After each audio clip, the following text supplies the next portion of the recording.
আজকে আমি সোজা রান্নাঘরে ঢুকেছি আমার ডিউটি থেকে আসার পরে। আমার রান্না করতে খুব ভালো লাগে, আর রান্না অ্যাজ এ থেরাপি আমার কাজ করে। মানে মুড খারাপ করলে আমি যে কোনো রান্না করে দিতে পারি। বাবা আজকে চিকেন এনেছিল স্টু খাবে বলে, সেখান থেকে কিছু নিয়ে আমি বাবাকে বলেছিলাম তুমি শুধু একটু তন্দুরি মশলা আর টক দই এনে দাও, বাকিটা আমি সামলে নেব।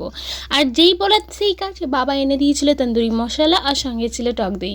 বাকি বাড়িতে যতটুকু মশলা ছিল সেই সব দিয়ে আমি বানিয়েছিলাম। আজকে রাতে স্পেশাল স্টার্টার হিসেবে যেটা কাজ করবে সেটা হচ্ছে চিকেন টিক্কা। আমার রান্না করতে সিরিয়াসলি খুবই ভালো লাগে, যদি রান্নাঘরটা আমাকে মা একা ছেড়ে দেয়। আমি সব কিছু মিক্সিং করে 1 ঘন্টার জন্য রেস্টে দিয়ে বাকি ওই কাজগুলো তাড়াতাড়ি গুছিয়ে নিয়ে আবার চলে এসেছি। দেখো চিকেন থেকে অনেকটা জল বেরিয়েছে, ওইসব ইগনোর করে সোজা চলে আসো কড়াইতে, যেখানে বাটার আর তেল দিয়ে সব চিকেন ম্যারিনেট করা দিয়ে দিয়েছিলাম।